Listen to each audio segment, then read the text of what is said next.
पहले एक बड़े शहर में बड़ी गंदी हालत में एक गरीब लड़की जीती थी। उसका नाम सरला था। वो अपने माता पिता और भाई के साथ एक छोटी सी घर में रहती थी। उसका पिता शहर में मिल रहे छोटे मोटे काम करता था और इतना ही नहीं, सारा दिन मेहनत करके कमाए हुए पैसों में से आधे पैसे वो दारू में लगा देता था। इसीलिए उनकी घर की हालत दिन ब दिन बिगड़ती गई। ना उनको हर रोज खाने के लिए खाना था, ना पहनने के लिए कपड़े थे। सरला का भाई भी हमेशा भूख की वजह से रोते रहता था और उसकी माँ की तबीयत हमेशा खराब थी। इसीलिए सरला उसके भाई का ध्यान रखती थी। सारे घर का काम भी वही करती थी। जितना था उतने में ही खाना पकाकर अपने भाई को देती थी और अपने माँ को भी खिला देती थी। अगर कुछ बचता तो खाती थी, वरना वो भी नहीं करती। ऐसे दिन बीतते गए और उसकी माँ की हालत बिगड़ता गया। इसीलिए कम से कम 2 दिनों में एक बार भी खाना मिलना मुश्किल बन गया था। इसी कारण वो फैसला करती है कि वो भी कोई ना कोई काम करेगी और पैसे कमाएगी, ताकि उनको खाने के लिए खाना मिले और उनकी माँ के लिए दवाइयाँ भी। उसके बाद वो अपने एरिया में कुछ बच्चों से गुलाब के फूल खरीदती है और उसके बाद ट्रैफिक सिग्नल में जाकर उन्हीं फूलों को बेचने लगती है। ऐसे दिन पूरा खाए बिना सोए बिना मेहनत करके कमाए हुए कुछ पैसों से वो अपने भाई और माँ को खाना देती थी। बचे पैसों से वो जब अपनी माँ के लिए दवाइयाँ खरीदने जा रही थी, वहाँ उसका पिता आकर, ये सब खाने के लिए तुम लोगों को पैसे कहाँ से आए? तब सरला घबराते हुए, वो आज पूरा दिन मैं ट्रैफिक सिग्नल के पास फूल बेचकर कमाए हैं पापा। कुछ पैसे बचे हैं क्या? हाँ? कुछ बचे हैं पापा, माँ के लिए दवाइयाँ खरीदने जा रही हूँ। ठीक है, इधर दे दो, मैं जाकर लेके आऊँगा दवाइयाँ। मैं जाकर लाऊंगी ना पापा। पैसे दो इधर, दवाइयाँ लाएंगे दवाइयाँ। ये कहकर उसके पास मौजूद पैसे सारे खींच लेता है। सरला रोते रोते ऐसे ही सो जाती है। अगले दिन कुछ खिलौने लेकर उसी ट्रैफिक सिग्नल के पास उन्हें बेचने जाती है सरला। आज कुछ भी करके माँ के लिए दवाइयाँ लेके ही जाना होगा। पापा को तो 1 भी रुपए नहीं मिलना चाहिए, ये फैसला करती है। उस ट्रैफिक सिग्नल में रुके हर कार के पास जाकर ऐसे ही पूछती है, खिलौने चाहिए क्या भैया? दीदी खिलौने हैं दीदी। सर 1 ले लो सर। मैडम 1 खिलौना ले लो मैडम। सर 1 खिलौना खरीदो सर। दीदी 1 खिलौना दीदी।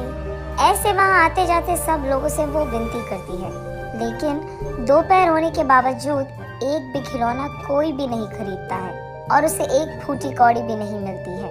इसलिए सरला बहुत निराश होती है और क्योंकि वो सुबह से कुछ नहीं खाई है, उसे बहुत थकान सा होता है। लेकिन फिर भी जैसे ही ट्रैफिक सिग्नल के पास गाड़ियाँ रुकते हैं, वो भागते हुए फिर से बेचने की कोशिश करती है। लेकिन इतने में वो एक कार के सामने थकान के कारण चक्कर आकर गिर जाती है। जब आंखें खोलकर देखती है तो सरला एक बड़ी सी घर में और बड़े से बेड पर सोती रहती है और वहाँ मौजूद 2 आदमी, मेरा नाम सुरेश है बेटी और ये मेरी बीवी है सुमति। तुम चक्कर आकर गिर गई थी, इसलिए हम तुम्हें घर ले आए। तुम फिक्र मत करो, ऐसे कहते हैं। तुम्हारी नाम क्या है बेटी? मेरा नाम सरला है, मुझे घर जाना है। तुम कहाँ रहती हो बेटी? हम यही सिग्नल के पास मौजूद बस्ती में रहते हैं। हम तुम्हें खूब पढ़ाएंगे, तुम हमारे साथ रह जाओगी क्या? नहीं, मुझे घर जाना है। मेरा भाई छोटा है और माँ का तबीयत भी खराब है। आज मैंने एक भी खिलौना नहीं बेचा है। कुछ भी करके आज माँ के लिए दवाइयाँ लेके जाना ही होगा। मैं घर चली जाऊंगी। ये कहकर वहाँ से निकलने ही लगती है कि रुको बेटी, तुम्हें जो दवाइयाँ चाहिए वो मैं खरीद दूंगा और मैं तुम्हारे घर के पास भी तुम्हें छोड़ दूंगा। ये कहकर सरला को कार में बिठाकर कुछ दवाइयाँ और खाना खरीदकर सरला को उसके घर में ड्रॉप कर देते हैं। तब उस दिन सरला जो कुछ भी हुआ उसकी माँ को बताती है। अगर वो लोग फिर से दिख गए तो मेरी तरफ से शुक्रिया अदा करो उनका। ठीक है माँ, ये कहकर वो उस दिन पेट भर खाना खाती है और खुशी से सोती है सरला। अगले दिन सुरेश और सुमति सरला के घर आकर सरला की माँ के साथ ऐसे कहते हैं, हमारी भी सरला जैसी ही एक बेटी थी, तबीयत खराब होने के कारण वो गुजर गई। अगर आपको ऐतराज ना हो तो आपकी बेटी को हम अपना लेंगे।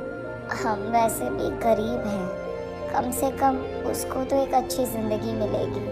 ऐसे उसकी माँ को ऐतराज होने के बावजूद वो हाँ कहती है। माँ, मैं नहीं जाऊंगी माँ, तुम्हें छोड़कर नहीं जाना मुझे। ये कहते हुए सरला रो पड़ती है।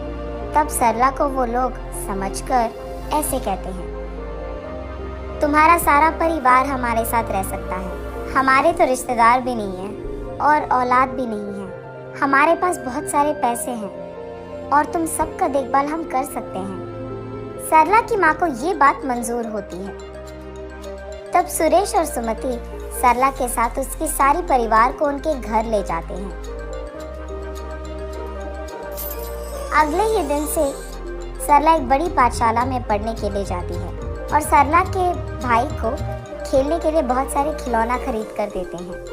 सरला की माँ को भी एक अच्छे अस्पताल में इलाज करवाते हैं और सरला के पिता को काम करने के लिए एक अच्छी नौकरी देते हैं। ऐसे उस गरीब लड़की सरला को सुरेश और सुमति के कारण एक अच्छा जिंदगी मिलता है और उसके साथ साथ उसके परिवार को भी।